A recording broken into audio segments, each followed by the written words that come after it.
everyone, I'm back. This is going to be video 15 of 20 parts. This will be the last video in the series where I talk about like the more legal side of things and what happened to me. Originally, this video was just going to be about the parental capacity evaluation. And then Monday, when I went to record it and I was pulling it up, I saw something attached to that email that made me kind of think twice about it, and I'll explain that too. So instead of it just being about that, we're going to talk about kind of that, and also when I signed my children over and what led to that, and how my attorney coerced me into doing that. And those two together were certainly the nail in the coffin for that case, for sure. I mean, it was done then. So let's talk about the parental capacity evaluation first. A parental capacity evaluation is done by who's supposed to be a psych professional. In my case, she claims to be a doctor. On all the legal paperwork, it says Dr. Tuesday Smith, Smith Psychological Services. And the courts, so if CPS is involved and you're in a custody situation, the courts will order that for, actually now that I'm thinking about it, I don't know why Josh didn't have to have one too. That doesn't make a lot of sense to me. Interesting. But the courts will order that to see if a parent should get, like visitation, whatever, to basically characterize their fitness as a parent.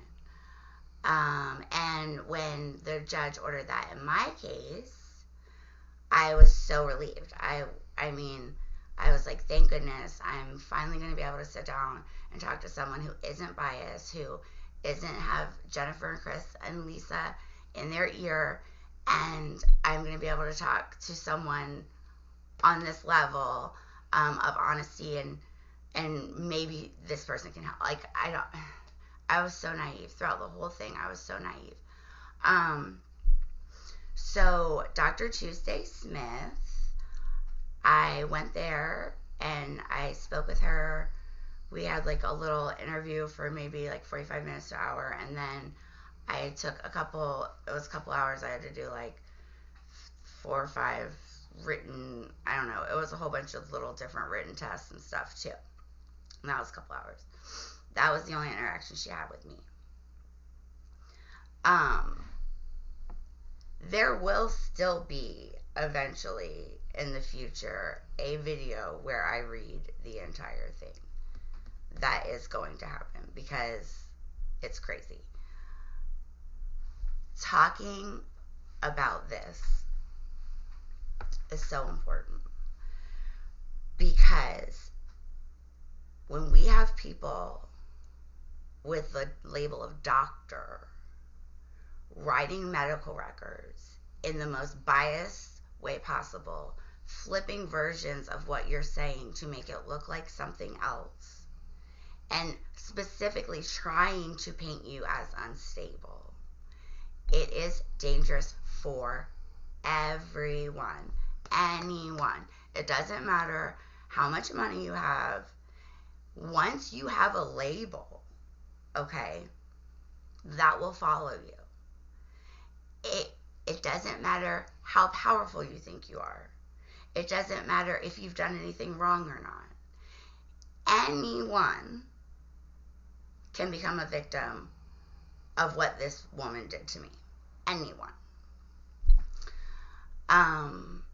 And it can have devastating and catastrophic consequences for the person it happens to.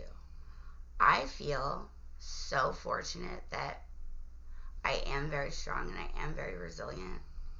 I'm so grateful for my education in psych and therapy and coaching and all of my education, and it's just such a privilege, and I believe that it saved my life, because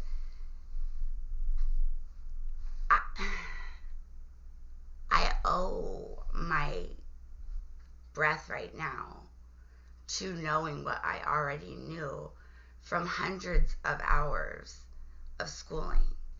And most people, if you are not a coach or you're not a therapist, you're just a normal, any other job, you're not going to have that type of background to kind of be able to understand a little bit better and a little bit sooner what was happening to you. Even though when it was happening to me, it was very difficult to understand while it was happening, because I felt completely blindsided, and that trauma was crazy.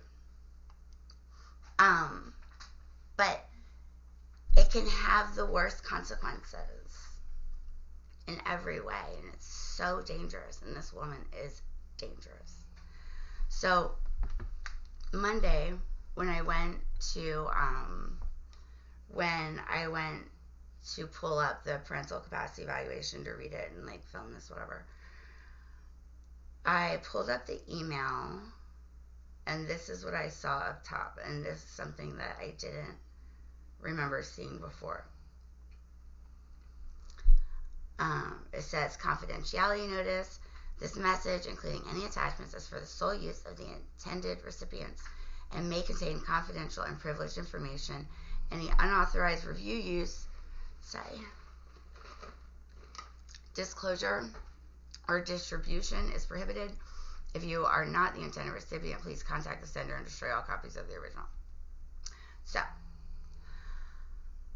I don't know if that is because this is technically medical records.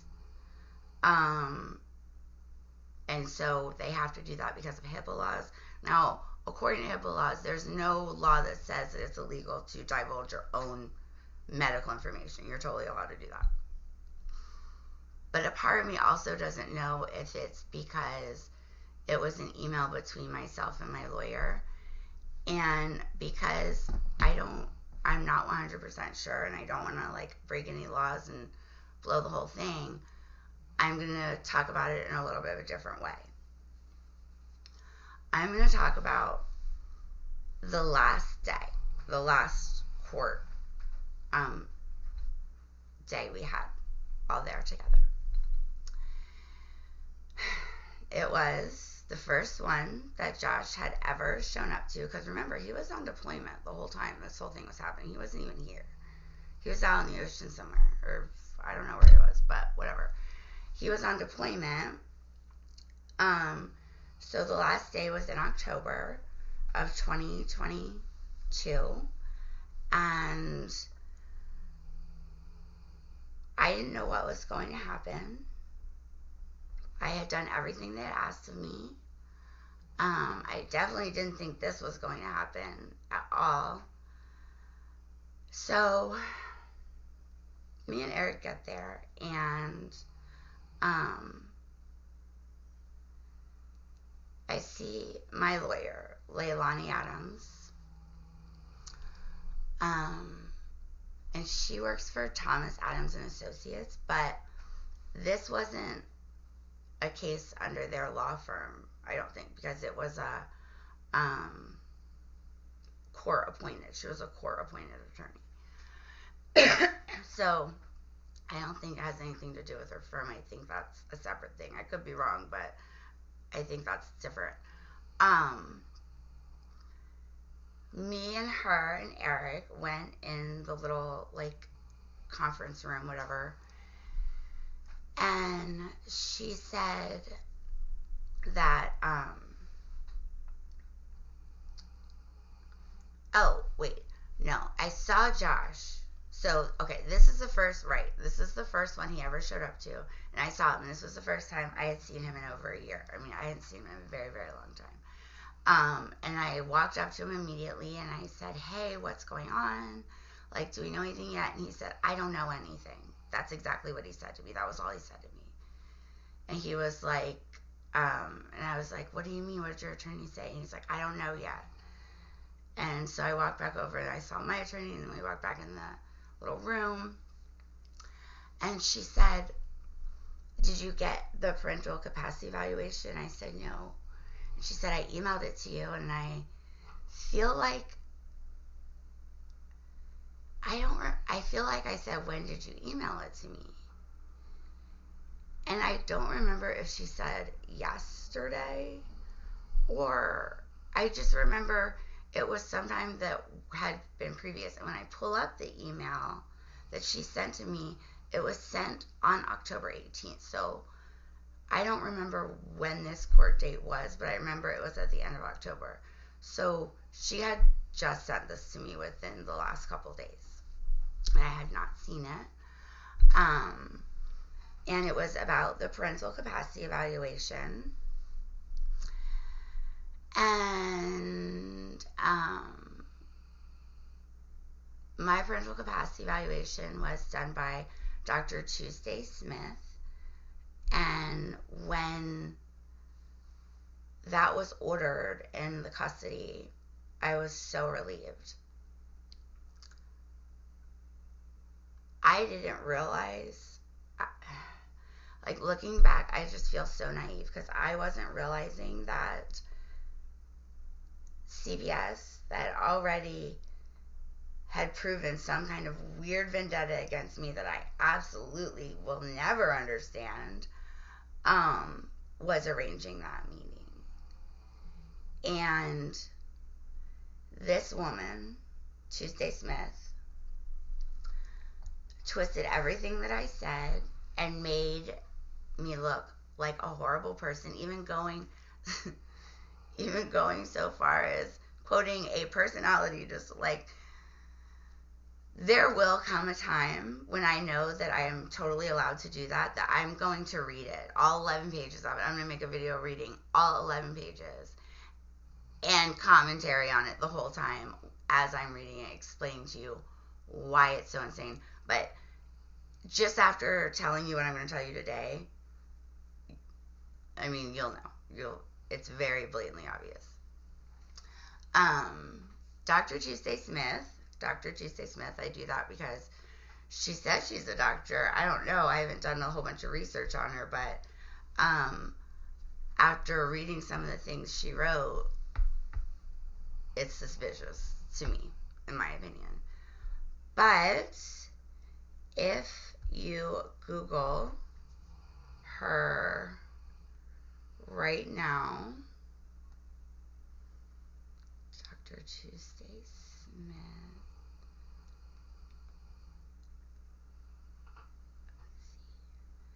Smith Psychological Services. Okay, so right now, if you Google her, it says that her office is permanently closed. I don't know if you can see it. So, I don't know how I would even get a hold of this woman if I wanted to. It's very suspicious. And it's so suspicious in a way that, okay, reading medical records is like being able to read music. Same thing with legal documents. And what I mean by that is, reading music is something you have to be trained to do. You have to already know what you're looking at and understand exactly what is being directed, what is being said. You have to know your vocabulary in that field to know what's going on. And so even for me, when I look at legal documents, a lot of it's very confusing for me. A lot of it is. I know that it's wrong. I can easily spot the lies, but as far as breaking it all down and understanding what exactly is being said, it's difficult. When I read medical records, especially psych medical records, I mean, I learned so much in some of my certification classes, and we learned so much about div reporting on clinical trials and stuff. It's almost second nature to me. I know what they're saying. But with that being said, I can totally understand how someone without that background would look at it and be, one, totally confused, and two, very trusting, because it sounds it sounds very official. Because I have the background that I do, I can see exactly what's happening. But it would be very easy for most other people to miss what is going on in those parental capacity, at least in my situation. So she was talking about, so we're in there in the room, and she was saying, I said I didn't get the email, and she said, and this is what I remember her telling me, that one, Dr. Tuesday Smith of Smith Psychological Services, that was completely set up and arranged by CPS. I had no control over that. I had nothing to do with that. They found her, they made the appointment, they did everything. It was completely done by CPS, at the order of the courts. She said that her recommendations were that, one, I needed drug abuse counseling, and I'm going to explain to you her reasoning for that, and it's insane. She said, you know what, I'm going to read this part, because I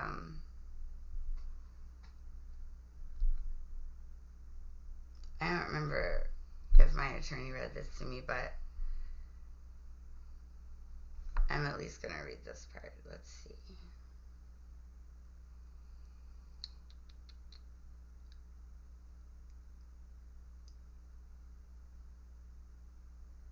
She said, so when I went into her, okay, here we go. When I went into her, I told her about a lot of things because she needed to know them. This woman knew why she was evaluating me. She knew what was being said about me. She knew that if she were to paint a certain narrative, my children would go to these people, and she needed to know about these people. I was very honest with her, and I told her that Joshua, Mona's dad, during our marriage was incredibly emotionally and psychologically abusive towards me, because he was, to the point where I had to be medicated. And magically, like, I was diagnosed with bipolar while I was with him and had to be put on bipolar medication. But magically, about 3 months after he moved out, I came off all mood stabilizers. And that was when me and my doctor at the time, who I continued to talk to, therapy is good for everyone. You know, if you need meds, you need meds. It is what it is. It's nothing to be ashamed of. 3 months after he moved out, I came off all mood stabilizers that were prescribed for that, for me, and never had any problems with that again. And her and I at the time definitely agreed, I mean, my environment had changed, that I was improperly diagnosed with bipolar. I do not have bipolar disorder. And to this day, I don't have any symptoms of bipolar disorder. That was a direct result of the environment that I was living in with him. She needed to know that. Okay, Miss Dr. Tuesday Smith, she needed to know that, because she knew that that was where my child was going to go if she painted a certain narrative for me, which she ended up doing anyways. And this is how she did it. So, me and Eric and my lawyer, Leilani Adams, were in the like client attorney room, whatever side thing, and she said, "This is what Dr. Tuesday Smith, after the story that I just told you, Miss Grigolite may have substance abuse use history. Although she denied substance abuse problem, she has a history of use of multiple psychotropic medication prescription and appears to have changed her medication significantly over the past year. Use of Vyvanse, which I don't take for ADHD, I was taking it for narcolepsy. Lamictal, Abilify, and Wellbutrin, which I was only on for 1 month because it made me sad, and that was like years ago. And Wellbutrin, she also has a history of narcotic prescription use, and that is true. And that is because when I was diagnosed with fibromyalgia, I was put into pain management. This was 12 years ago. I was in pain management for less than 2 years, and I told her this because the opioids that they were giving me did not help. They made my pain worse. They were making me sicker. So I left pain management. And that's my history of narcotic use. Because I was diagnosed with fibromyalgia and spent 2 years in pain management.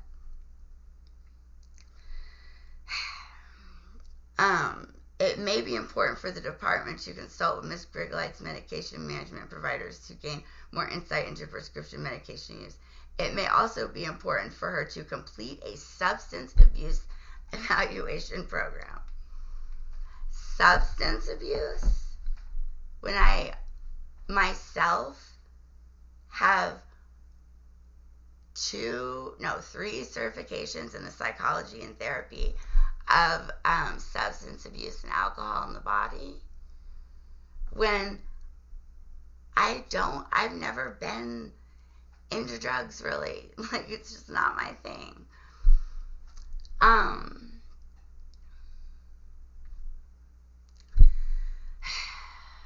So frustrating. So I told her the story that I told you, because that's exactly what the truth was.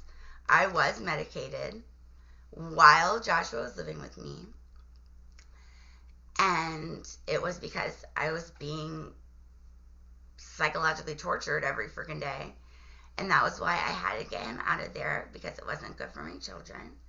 And she knew, Dr. Tuesday Smith knew that's where my kids were going to go, and she flipped the whole thing around and said I have a substance abuse disorder. And the other thing she said was that I need that I could benefit from domestic violence counseling, even though because I said Josh was psychologically abusive. I made it very clear to her that he never laid a hand on me. He didn't.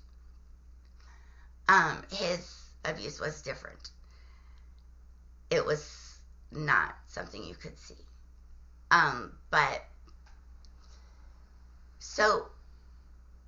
And this lawyer, Leilani Adams, is sitting here knowing also, telling me that I need to sign over my children to the person that these stories are about. The reason I had to be medicated. Nobody did any investigating on anything. I offered to sign all of my medical records over, and I even asked them if they wanted them from my old rheumatologist, from my regular doctor, from the people who were treating my physical stuff, and they all said no, they didn't care. But she's quick to bring up Vyvanse that I was given for narcolepsy and say that I might have, and once again, she never said I abused any medication, because I didn't. Taking medication you're prescribed is not a crime and does not classify you as an addict. Yes, the two can overlap each other, but in my case, they do not. So she said, and I'm hearing all this for the first time, 5 minutes before we're supposed to walk into this courtroom. I have 5 minutes to make this freaking decision on what to do. Leilani Adams said that I should sign the kids over to get Jennifer and Chris out of the picture, and then I would only have Josh to deal with. And Eric can back me up on this. He saw the whole thing happen. And I was so upset. I offered to take a drug test. I was like, can I, like, pee in a cup? You want my nails? You want my hair? What do you want? I'm not a drug addict. And she just brushed it off. Like, I never got any chance to defend any of the lies. And the lies piled up throughout the case from different people. They started with Chris and Jennifer, moved to Josh and Lisa, and then went to the attorneys and CPS. Well, went to CPS and then the attorneys. And then this doctor lady is making up crazy things about me.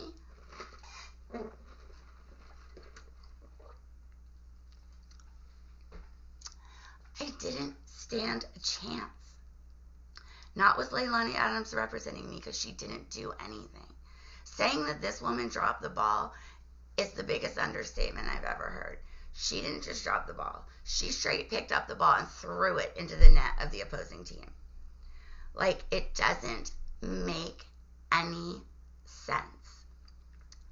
And when this was happening, I was like, every time someone new came into the case, I felt like a little bit of hope. Like, finally someone new, someone fresh eyes can look at this.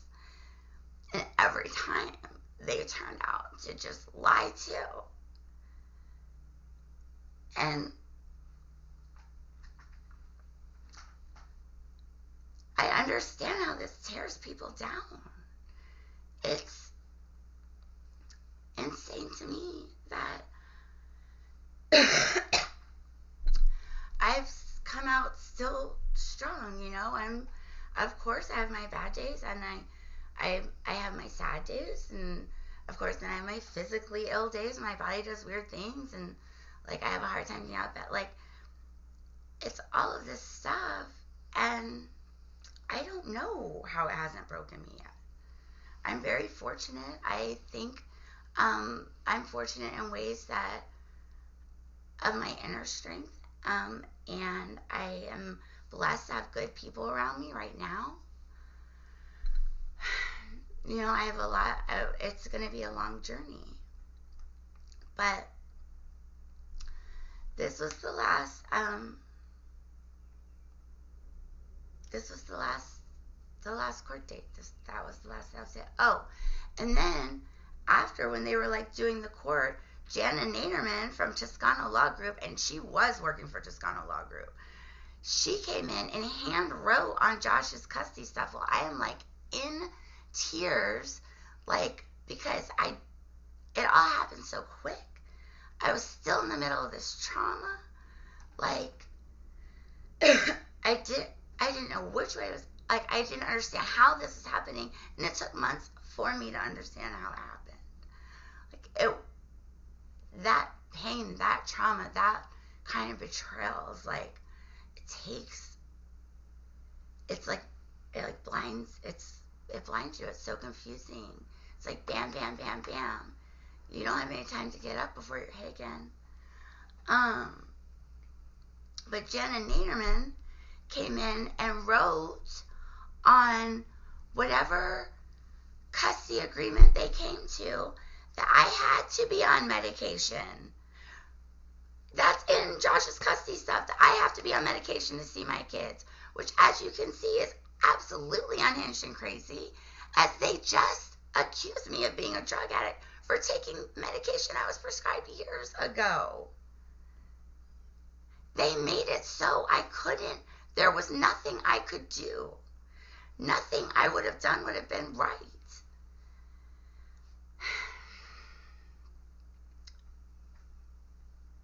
They're horrible, like garbage. And I know Jenna Naderman is a mother too. It says so on her freaking website. It's disgusting. And now it's been 2 years, because it took almost a year to like heal. And not to mention, during that year, my body, and I am going to do a video on the links between physical health and emotional health and stress, because I almost died 2 times in like 9 months. Once from my appendix, and then from my pancreas, and I had shingles twice in between. And I had to stay in the hospital, and I haven't had to stay in the hospital ever, other than aside from when I had my children. So I mean, it's amazing that I came through it the way that I did, and even as soon as I did. You know, I owe that to a lot of people around me helping me. I'm so grateful for them. But this is a dangerous situation. And I am, like I said, I am one day, there will come a video where I break down the whole thing, what she's, exactly everything she said. And it's scary because you should be able to trust people in those kinds of positions. We should be able to trust court-appointed attorneys, but you can't. I don't know why Leilani Adams refused to do anything, and even, I mean, she was the one who talked me into signing them, and I didn't want to.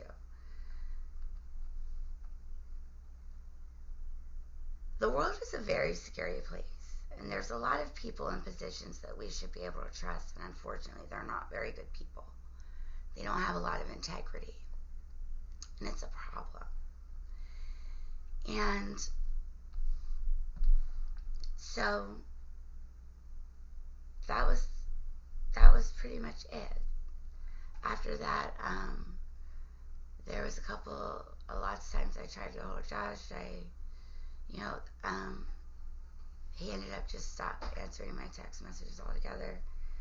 And another reason that I thought it was so crazy that she said I needed counseling for domestic violence from the man that my child was going to, keep that in mind, is because I don't have any anger towards Josh.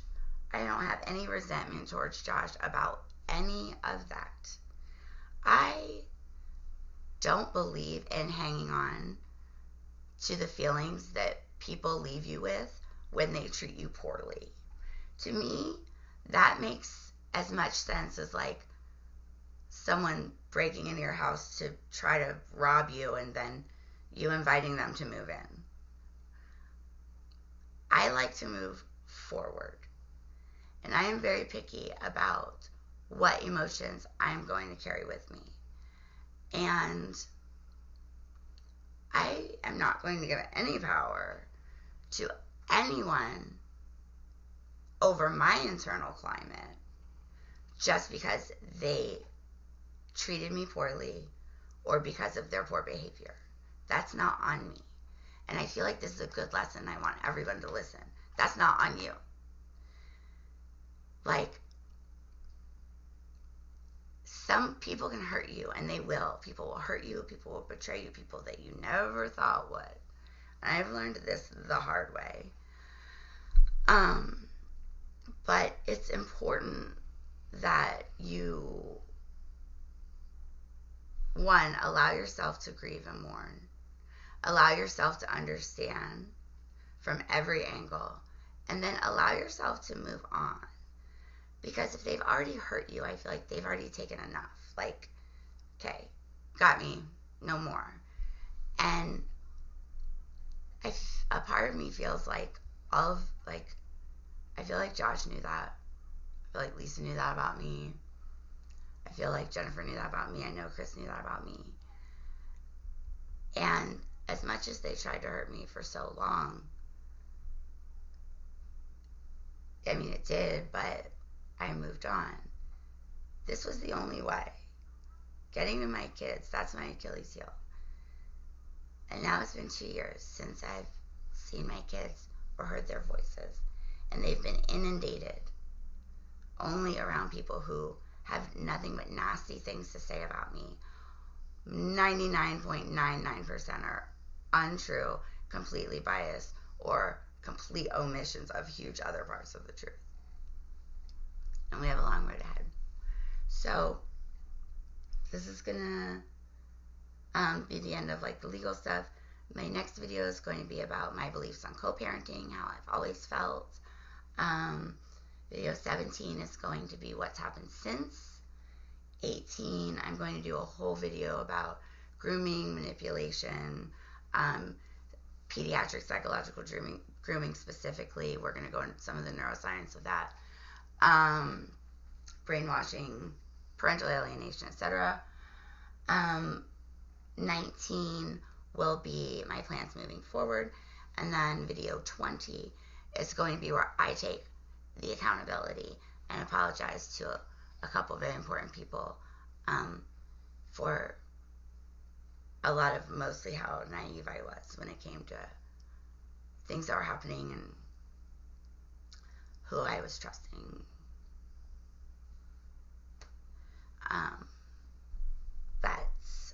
And then I might do a longer video after that that's like a recap of the whole thing. That's like a little bit in the future. Thank everybody so much who has been like reaching out, and I know the last video I posted, which is not on the YouTube page, I just kind of posted that as like a personal message to like my Facebook followers and Jennifer and Chris and Lisa and Josh, because I wanted them to see what they've done. And it was very teary, and it was after I had a really nice dream that all this was over and I was with my babes and Mona and Deacon, and then I woke up and it felt like they had just been taken from me all over again. And the dream wasn't the problem. The dream was amazing. It was waking up and realizing that we still have a long way to go. That was just like, it was like moments of relief, and then bam, just yanked right away, you know. That was rough. So that one's just on my Facebook page. But there's YouTube channel. I did like a little Spreadshop store. I'll link that below too, and a GoFundMe. Because this all will eventually be back in court, and there's gonna be lots of legal fees, and I have lots of medical bills. But I really appreciate kind words so much. Like, I'm getting my strength from you guys, and I'm so, so grateful. Like, so grateful. Thank you.